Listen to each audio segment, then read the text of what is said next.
Now let's turn to our continuing coverage of the Pike County murders as another victim is laid to rest and a small community continues to mourn that massacre. The funeral for Hannah Gilley, who was just 20 years old, was held this afternoon in Otway. Gilley is one of 8 victims shot and killed in Pike County a little more than a week ago. Before going on that breaking news, NBC4's Courtney Yoon filed this report on another emotional day. They held each other close, gathering at a funeral home in Otway to pay their respects to Hannah Gilley. Gilley was just 20 years old, engaged to another victim, Frankie Roden, and she was a new mother, giving birth to a baby just 6 months ago.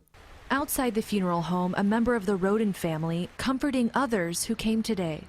Leonard Manley lost 3 grandchildren and a daughter in the massacre.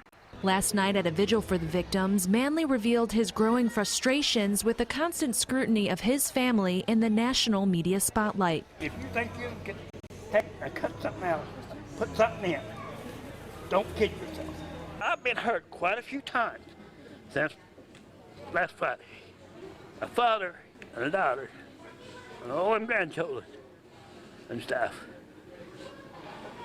You can't give them back.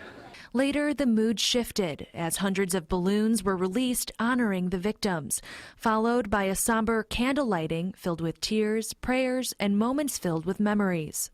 This is a loving community, and they show no respect for our family, and I respect that.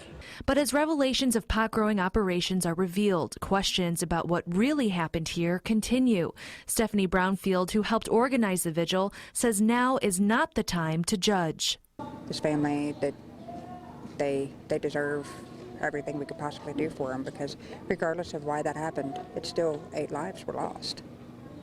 That's a horrible, horrible thing to have to endure. And the funerals for the remaining 6 victims are scheduled to be held this Tuesday in West Portsmouth. A fundraiser is set for next weekend to help cover Gilley's funeral costs and help pay for her headstone. A dinner and Chinese auction are scheduled next Saturday from noon to 6 at BERIL'S Bar and Grill in Piketon. The bar owner knew Gilley and says she just wants to help. I just think she was at the wrong place at the wrong time.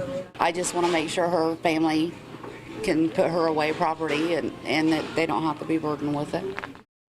NBC4 has been on this story since it broke. Stay with us on air and online at NBC4i.com as developments continue to unfold, including the search for the killers.